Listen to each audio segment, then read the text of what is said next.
नमस्कार। परिवर्तन एकेडमी में आपका स्वागत है। आज हम लोग संविधान से संबंधित तीसरा पार्ट यानी संवैधानिक विकास का तीसरा भाग पढ़ेंगे और इस तीसरे भाग में देखेंगे हम लोग कि संविधान का निर्माण कैसे हुआ था, इसके तहत कैसे अंतरिम सरकार का गठन हुआ, संविधान सभा का कैसे गठन हुआ, संविधान सभा की बैठकें कैसी हुई, कितनी बैठकें हुई, कितनी महिलाएं इसमें शामिल थी, ये सब बातें संविधान का स्वीकार करना या अंगीकृत करना, संविधान का लागू होना और सारी प्रक्रिया इसमें जो जो हुई इसके बारे में हम लोग चर्चा करेंगे। तो इसमें भाग 3 में हम लोग देखेंगे कि आगे की प्रक्रिया यानी क्रिप्स मिशन फेल हुआ। क्रिप्स मिशन के बारे में आप जानते हैं कि 23 मार्च 1942 ईस्वी में भारत में आया और क्रिप्स मिशन की असफलता के बाद भारत में कैबिनेट मिशन आया। और कैबिनेट मिशन कब आया?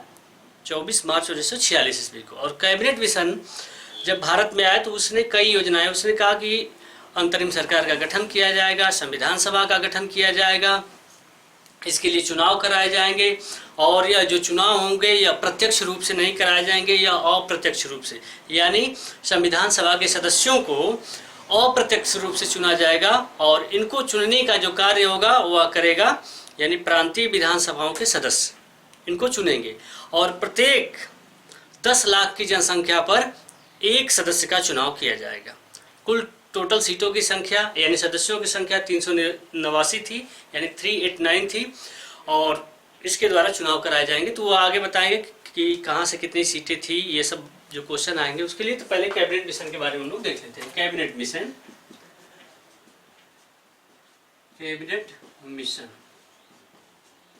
इसके पहले आपने क्रिप्स मिशन पढ़ लिया था। तो पहले क्वेश्चन कैबिनेट मिशन से आएगा, भारत कब आया था? कैबिनेट मिशन भारत कब आया था? तो कैबिनेट मिशन भारत आया था 24 मार्च 1946 ईस्वी को। 24 मार्च 1946 ईस्वी को कैबिनेट मिशन भारत में आया था और इसका उद्देश्य भारत में आने का कि भारतीयों को एक संविधान प्रदान करना था। मूल उद्देश्य इसका भारतीयों को एक संविधान प्रदान करना था। यह 24 मार्च 1946 को आया था। यह 3 सदस्यीय था। यह 3 सदस्यीय था। ये क्वेश्चन को कितने सदस्य थे? 3। और वो 3 सदस्य कौन कौन थे? तो इसमें Pethick Lawrence,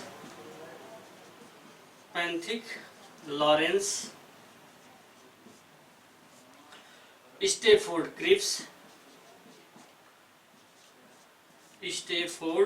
Cripps, AB Alexander,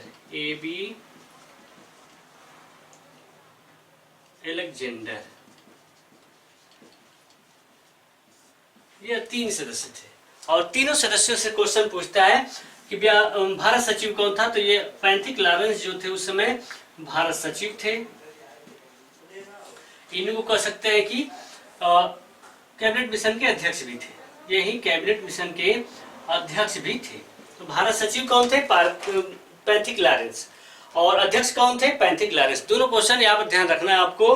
कभी क्वेश्चन पूछ देगा कैबिनेट मिशन में कौन भारत सचिव शामिल था, तो वह पैंथिक लॉरेंस। या कैबिनेट मिशन किसकी अध्यक्षता में भारत आया था, तो भी आपका उत्तर हो जाएगा पैंथिक लॉरेंस। स्टेफोर्ड क्रिप्स जो थे ये व्यापार बोर्ड के अध्यक्ष थे। व्यापार बोर्ड के अध्यक्ष थे। व्यापार बोर्ड के अध्यक्ष कौन थे? Stafford Cripps. पैंथिक लॉरेंस क्या थे? भारत सचिव या अध्यक्ष। एबी एलेक्जेंडर जो थे यह क्या थे? यह थे नौसेना अधिकारी। नौसेना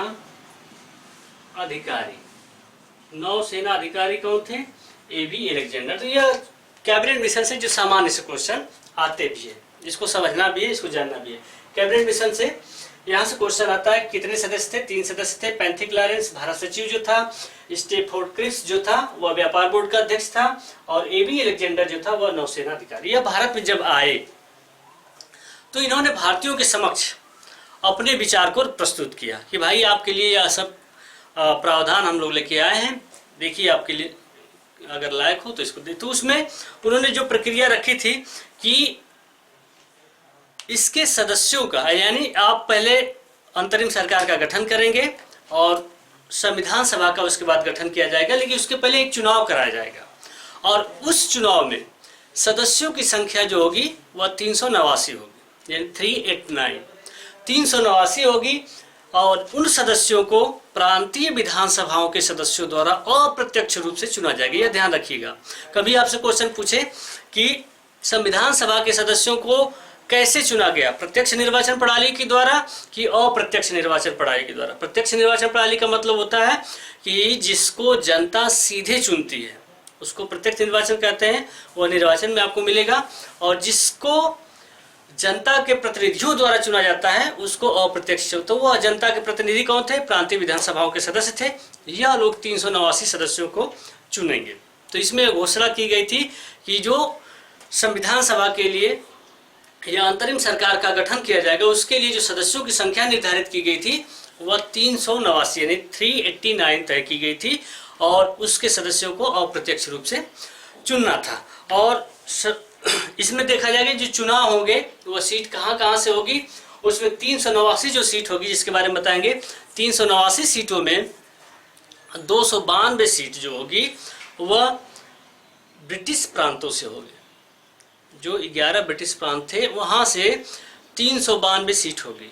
4 सीट जो रहेगी वह कमिश्नरी से रहेगी और शेष जो बचेगा वह यानी 93 वह जो रहेगी वह देसी रियासतों से कमिश्नरियों से और आपके ब्रिटिश प्रांत से कुल मिलाकर 389 सीटों पर चुनाव कराए जाएंगे। तो इसको देखना है कि अब सदस्यों का चुनाव होगा।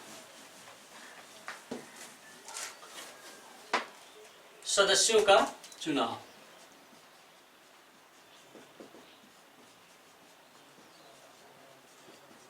किया जाएगा। तो कुल कितनी सीटें?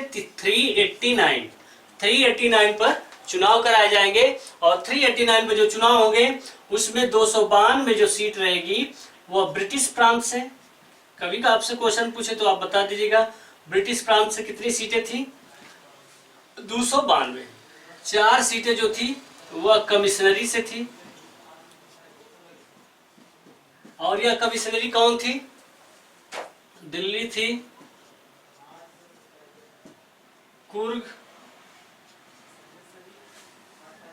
मारवाड़ और बलूचिस्तान।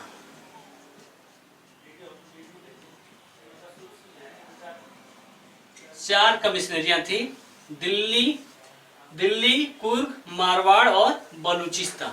4 कमिश्नरियां थी। 93 जो सीटें होगी, जो 4 सीटें 93 जो सीटें होगी वह कहां से होंगी? वह देसी रियासतों से।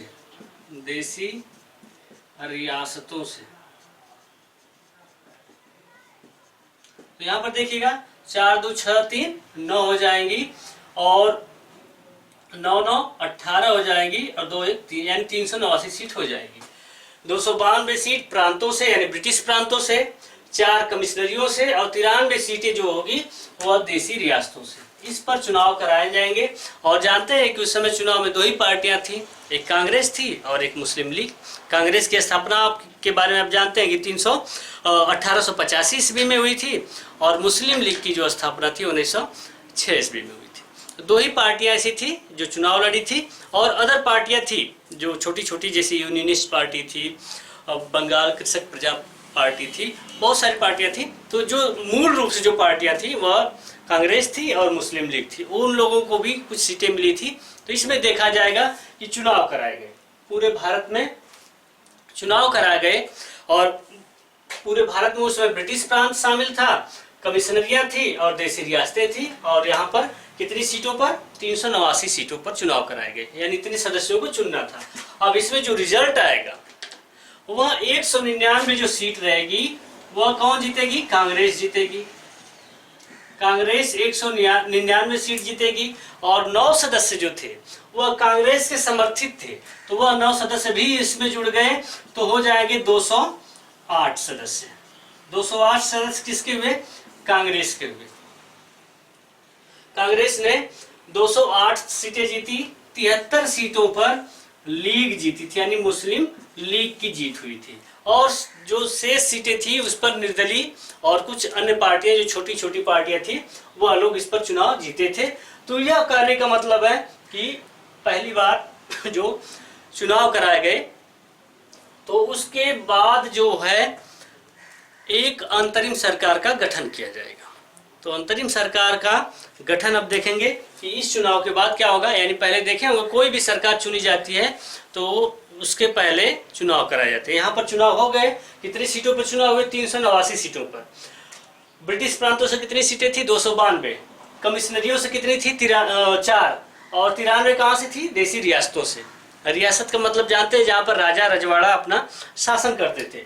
तो कुल मिलाकर 389 सीटों पर चुनाव हुए, जिसमें कांग्रेस को 208 सीटें, बहुत बड़ी सीट मिली थी, और मुस्लिम लीग को 73 सीटें, और जो शेष सीटें थी उस पर निर्दलीय और कुछ अन्य पार्टियों ने चुनाव जीता था। तो इसमें हम देखेंगे कि चुनाव तो हो गए, अब चुनाव होगा तो सरकार का गठन किया जाएगा। तो सरकार का गठन किया जाएगा।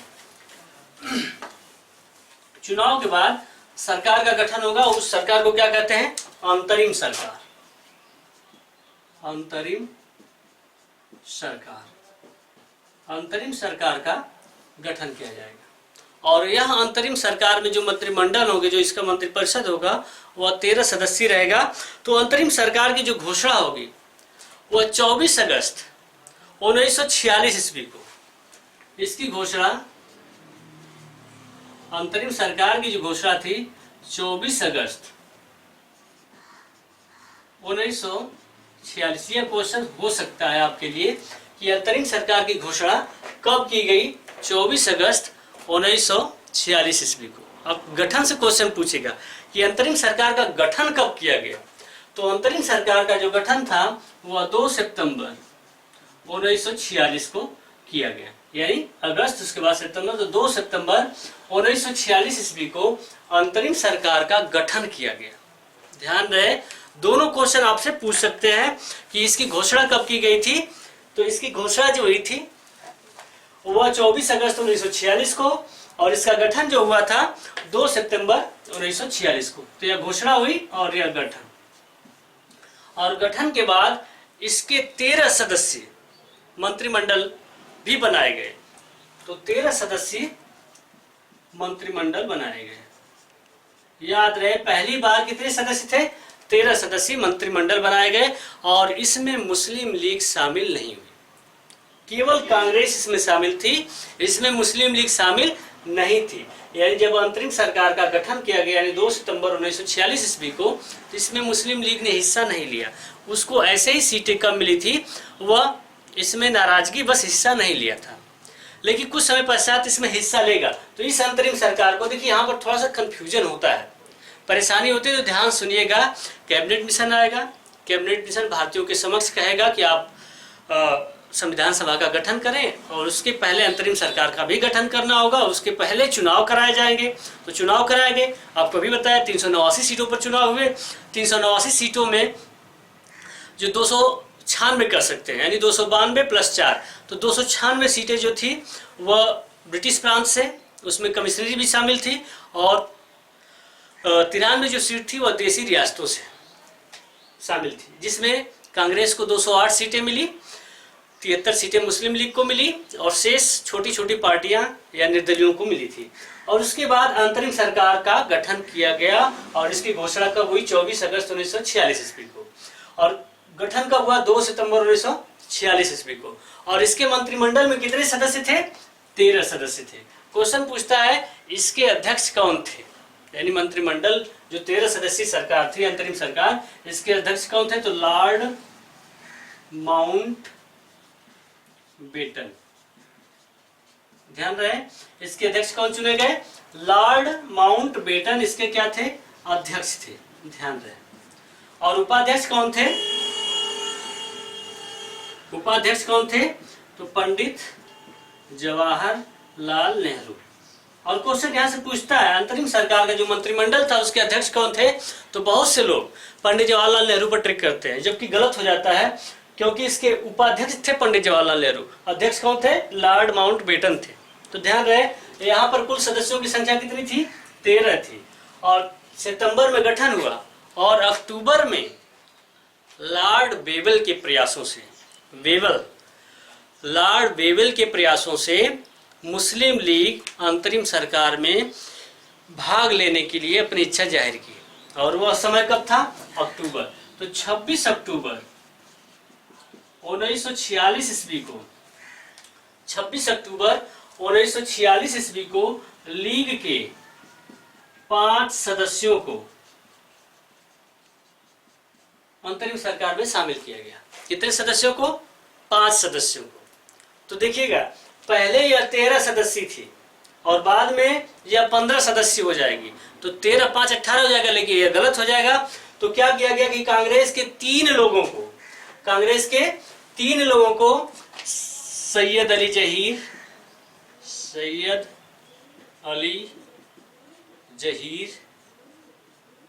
शफात अहमद खां,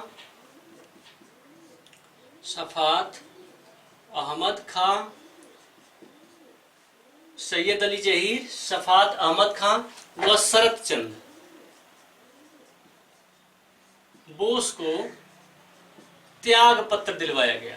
कहा गया भाई आप लोग इसमें से बाहर हो जाए। 3 लोगों को, वह 3 कौन कौन थे? सैयद अली जहीर थे, शफात अहमद खां थे, शरत चंद्र बोस थे। 3 लोगों को इसमें से बाहर किया गया और मुस्लिम लीग के 5 सदस्यों को अंतरिम सरकार के मंत्रिमंडल में शामिल किया गया। तो पहले 13 थी, अब कितनी हो गई? 15। तो प्रारंभ में अंतरिम सरकार के मंत्रिमंडल के सदस्यों की संख्या कितनी थी? 13। 3 लोगों को हटाया गया। वह 3 लोग कौन थे? कांग्रेस के, वह सैयद अली जहीर थे, शफात अहमद खां थे और शरत चंद्र बोस थे। 3 लोगों को हटाया गया। तो 3 लोगों को हटाने के बाद 5 लोगों को लीग से इसमें शामिल किया गया और लीग इसमें शामिल हुई तो टोटल सदस्यों की संख्या कितनी हो गई अंतरिम सरकार के? 15। यानी उसके मंत्रिमंडल के सदस्यों की संख्या कितनी हुई? 15। तो दोनों क्वेश्चन आपसे पूछ सकता है। आप समझ सकते हैं कि प्रारंभ में कितनी थी? 13 थी और बाद में कितनी हुई? 15 हुई। 5 इसमें लीग के लोग शामिल हुए। तो यह अंतरिम सरकार का गठन किया जाएगा। अब संविधान सभा की बात हम करेंगे कि संविधान सभा का जो गठन होगा उसकी हम लोग बात करेंगे। अंतरिम सरकार बनी, इसको ध्यान में रखना है। अंतरिम सरकार का गठन कब किया गया? ध्यान रहे 2 सितंबर। घोषणा इसकी कब हुई थी? 24 अगस्त 1946। दोनों क्वेश्चन को आप ध्यान में रखिएगा।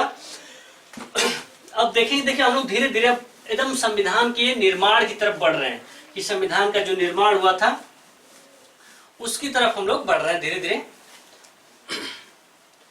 अब क्या होगा कि संविधान सभा का गठन किया जाएगा। संविधान सभा का जो गठन किया जाएगा, संविधान सभा का गठन बहुत पहले से इसकी मांग चल रही थी। इसकी मांग बहुत पहले से ही इसकी मांग चल रही थी। इसमें देखा जाएगा तो तिलक जी ने, गांधी जी ने और एम.एन. राय जी ने, बहुत से लोगों ने इसके बारे में चर्चा की थी, इसकी मांग की थी। तो संविधान सभा का गठन किया जाएगा। वही बात आप देखेंगे जो चुनाव हुए थे उसी चुनाव के आधार पर संविधान सभा का गठन किया जाएगा। और संविधान सभा का जो गठन किया जाएगा उसमें आप देखेंगे 292 सीटें और 4 सीटें, उसकी बात हम करेंगे। फिर यहाँ पर वही बात आती है तो उसकी चर्चा हम नहीं करते हैं। अब संविधान सभा का गठन किया जाएगा और संविधान सभा की बैठकें होंगी। कुल बैठकों से संबंधित क्वेश्चन पूछेगा कि संविधान सभा की कुल बैठकें कितनी थी? 12 हुई थी। अंतिम बैठक कब हुई? 24 जनवरी 1950 ईस्वी को। पहली बैठक कब हुई? 9 दिसंबर 1946 ईस्वी को। इसके बीच में जो घटनाएं होंगी, जो क्रम चलेगा, उसको हम लोग पढ़ेंगे। ध्यान रहे, एक बैठक, पहली बैठक 9 दिसंबर 1946 को और अंतिम बैठक 24 जनवरी 1950 को। और इसके बीच कितने घटनाक्रम हुए थे, उन घटनाक्रमों पर हम लोग प्रकाश डालेंगे। तो संविधान सभा का गठन हुआ और इसकी पहली बैठक हुई। पहली बैठक, संविधान सभा की पहली बैठक हुई। ध्यान रहे कि जब पहली बैठक हुई तो सबसे वरिष्ठ जो व्यक्ति थे उन्हीं को संविधान सभा का अध्यक्ष चुना गया। तो क्वेश्चन पूछता है कि संविधान सभा की पहली बैठक की अध्यक्षता किसने की थी? तो संविधान सभा की पहली बैठक की अध्यक्षता डॉक्टर सच्चिदानंद सिन्हा ने की थी। डॉक्टर सच्चिदानंद सिन्हा इसके पहले अध्यक्ष थे। और यहाँ से कितने प्रकार से क्वेश्चन पूछते हैं वह ध्यान दीजिएगा, सुनिएगा हमारी बात को। यहाँ से क्वेश्चन इस तरह पूछता है कि संविधान सभा के उद्घाटन सभा की अध्यक्षता किसने की थी? इस तरह क्वेश्चन पूछ देता है। तो सच्चिदानंद सिन्हा ने की थी। या संविधान सभा के अस्थायी अध्यक्ष कौन थे? डॉक्टर सच्चिदानंद सिन्हा। तो ध्यान रहे यह बात, कई तरह से घुमा के पूछ सकता है, तो इसको आप बताएंगे। उपाध्यक्ष की बात करेंगे कि संविधान सभा की जो पहली बैठक हुई थी उसके उपाध्यक्ष कौन थे? तो एच.सी. मुखर्जी। यह भी ध्यान रखना है, कभी कभी जैसे विषय से उतना लगाव नहीं रहता है और लोग ऐसे हल्के फुल्के पढ़ाई किए रहते हैं, तो उपाध्यक्ष से अगर क्वेश्चन आता तो सीधे सच्चिदानंद सिन्हा कर देंगे। लेकिन ध्यान रहे, अध्यक्ष पहली बैठक की डॉक्टर सच्चिदानंद सिन्हा ने की थी। और पहली बैठक कब हुई थी? 9 दिसंबर 1946 ईस्वी को सच्चिदानंद सिन्हा को उपाध्यक्ष अध्यक्ष चुना गया और एच.सी. मुखर्जी को उपाध्यक्ष चुना गया। यह तो ही पहली बैठक। अगली बैठक के बारे में हम लोग देखेंगे कि 9 दिसंबर को ही, और अगली जो बैठक होगी, महत्वपूर्ण जो बैठकें होंगी उसके बारे में हम लोग चर्चा करेंगे। अगली जो बैठक होगी वह होगी 11 दिसंबर, यानी 9 के बाद 2 और जोड़ देंगे तो 11 दिसंबर 1946 ईस्वी को। और इसको हम किस लिए पढ़ते हैं, इसके बारे में हम क्यों चर्चा करेंगे, इसके बारे में भी चर्चा करेंगे कि जो अध्यक्ष हैं उस समय, जिनका नाम आपने डॉक्टर सच्चिदानंद सिन्हा कहा था, पढ़ा था, उनकी जगह अब अध्यक्ष को बदला जाएगा। और वह अध्यक्ष कौन होंगे इसके बारे में हम आपको बताते हैं कि 11 दिसंबर 1946 ईस्वी को जो बैठक हुई थी, इस बैठक की अध्यक्षता डॉक्टर सच्चिदानंद सिन्हा की जगह डॉक्टर राजेंद्र प्रसाद ने की थी। और यह संविधान सभा के अस्थायी अध्यक्ष चुने गए। तो ध्यान रहे, अगली बैठक कब हुई? 11 दिसंबर 1946 ईस्वी को अगली बैठक की गई। और इस बैठक की अध्यक्षता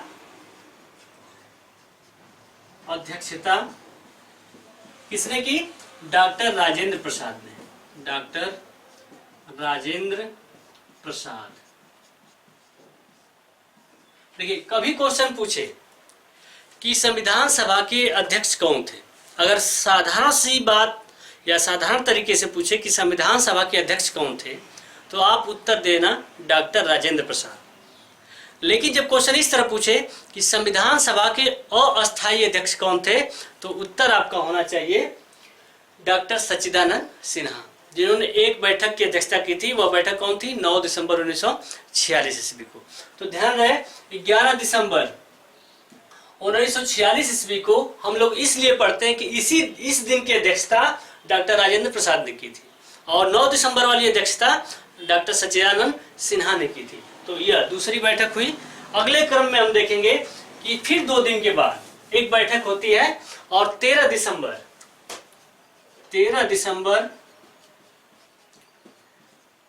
1946 को, यानी देखिए, एक बैठक हुई 9 दिसंबर को, फिर 11 दिसंबर को, और फिर 13 दिसंबर 1946 ईस्वी को। और 13 दिसंबर 1946 को हम बहुत महत्वपूर्ण है, इससे क्वेश्चन किस तरह आएंगे इसको आप थोड़ा सा ध्यान में रखिएगा कि इससे जो क्वेश्चन आएंगे, पूछेगा कि प्रस्तावना कब पेश की गई।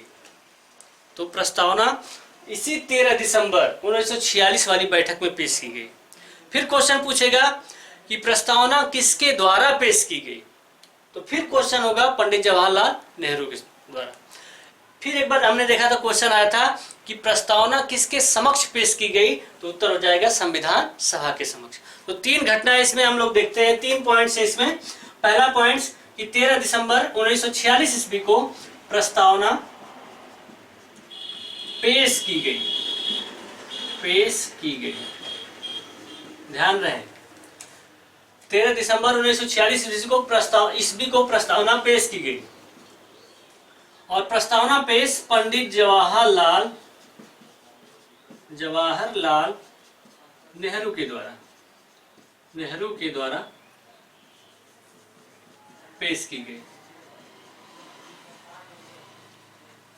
प्रस्तावना किसके द्वारा, कब पेश की गई? 13 दिसंबर 1946 ईस्वी को। किसके द्वारा पेश की गई?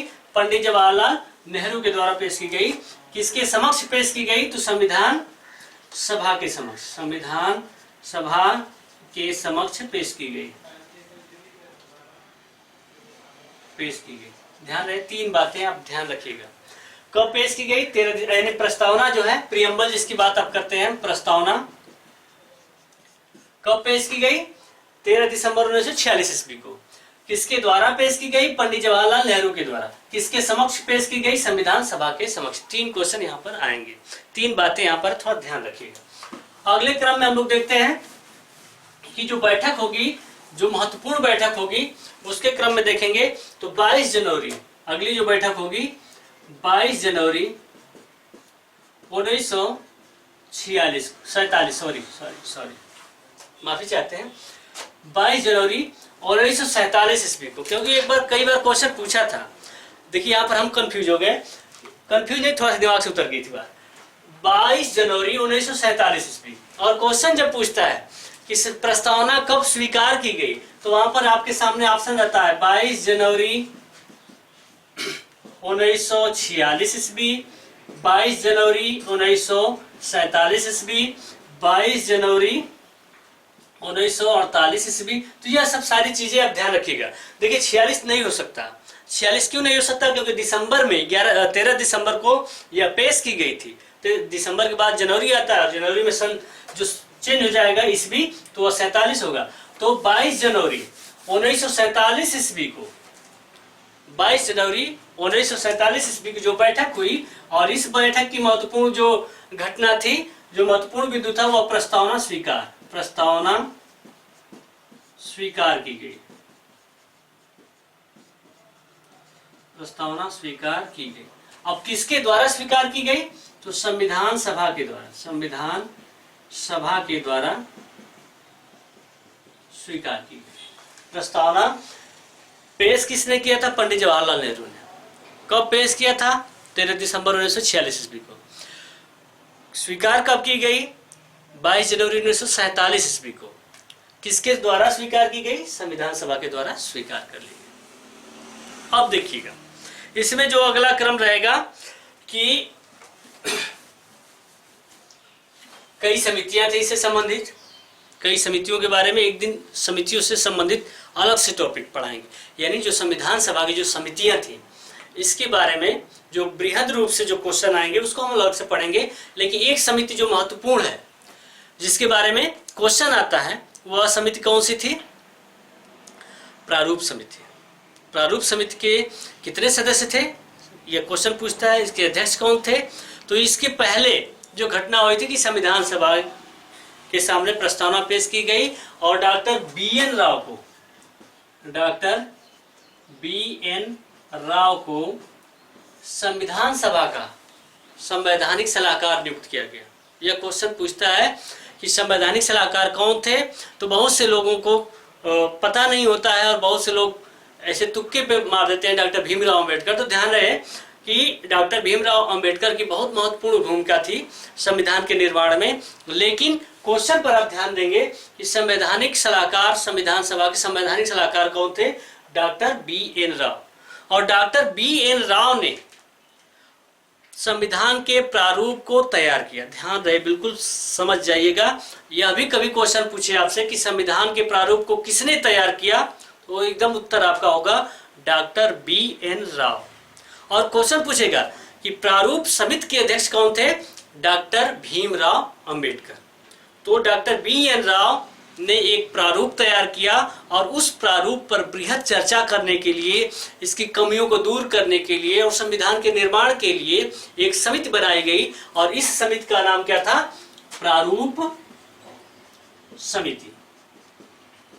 प्रारूप समिति। और प्रारूप समिति में कुल कितने सदस्य थे? 7 सदस्य। यह क्वेश्चन पूछता है कि कितने सदस्य थी प्रारूप समिति, तो आपका उत्तर हो जाएगा 7 सदस्य थी। और इसके जो अध्यक्ष थे, क्वेश्चन पूछता है कि अध्यक्ष कौन थे, तो डॉक्टर भीमराव अंबेडकर। ध्यान रहे, आपको फिर से बता देते, कंफ्यूजन नहीं होना चाहिए। प्रारूप समिति यानी कि अध्यक्ष कौन थे? डॉक्टर भीमराव अंबेडकर। प्रारूप तैयार किसने किया था? बी.एन. राव ने। संवैधानिक सलाहकार कौन थे? Doctor B N. राव, यानी बेनेगल नरसिंह राव थे। और उन्होंने प्रारूप तैयार किया था, और उस प्रारूप के लिए एक समिति बनाई गई जो 7 सदस्यीय थी और जिसके अध्यक्ष कौन थे? डॉक्टर भीमराव अंबेडकर। क्वेश्चन कभी कभी पूछता है कि प्रारूप समिति के कौन सदस्य नहीं थे। अब देखिएगा अध्यक्ष हो गए। अब सदस्यों की बात हम करेंगे, इसके सदस्य कौन कौन थे, यानी प्रारूप समिति के जो सदस्य थे वह कौन कौन थे? तो एन गोपाल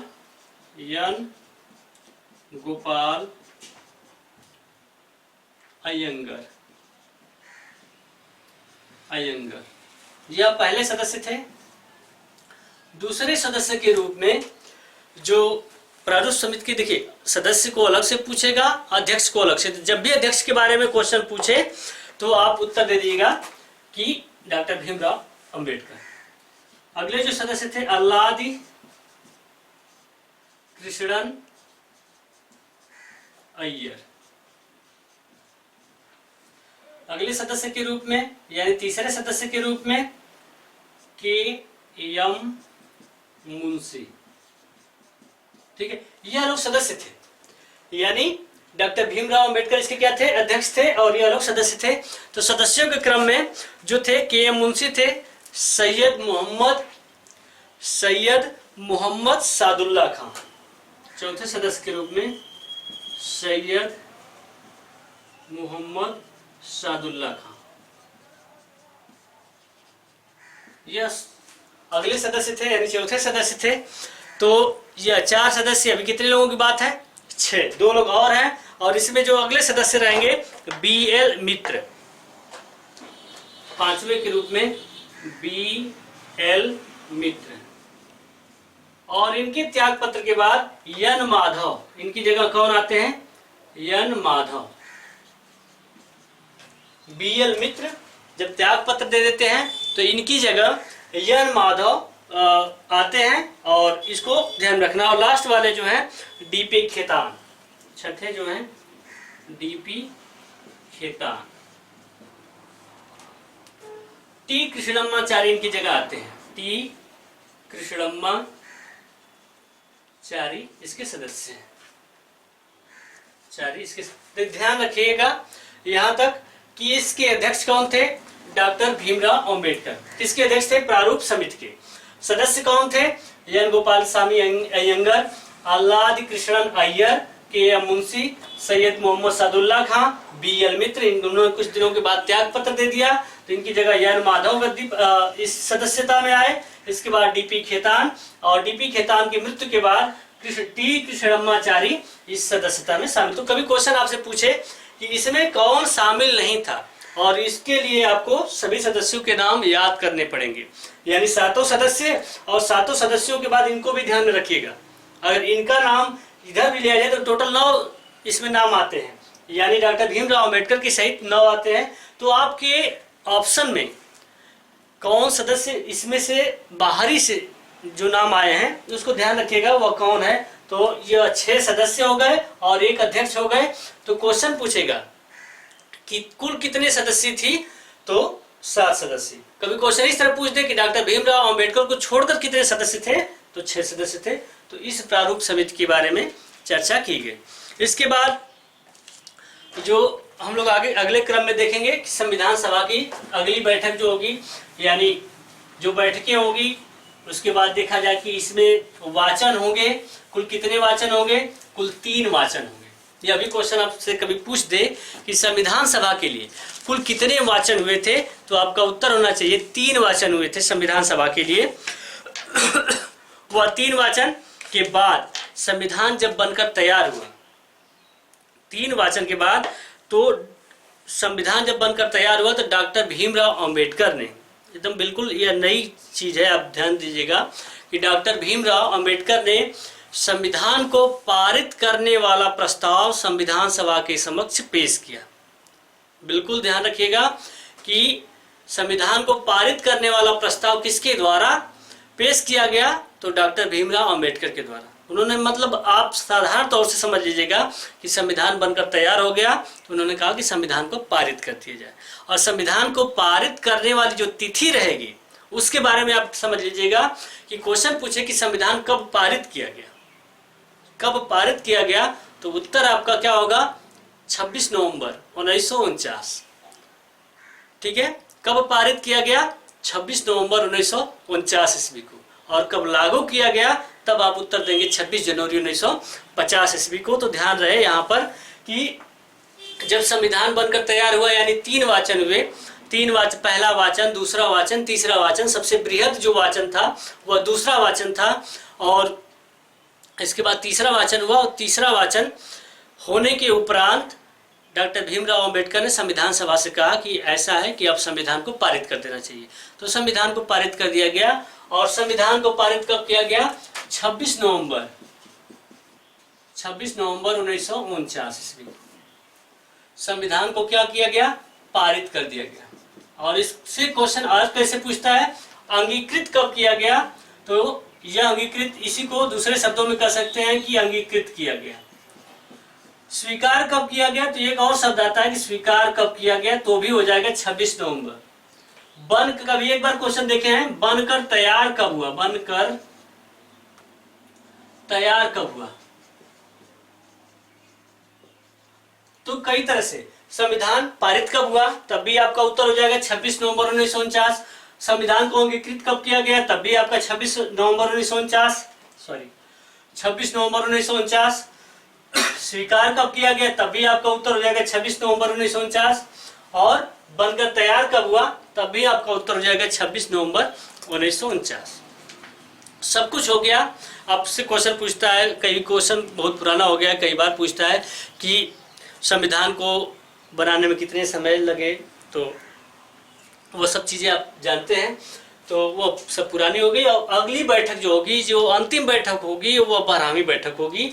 वह कब होगी उसके बारे में देखना है, और वह अंतिम बैठक जो होगी वह 24 जनवरी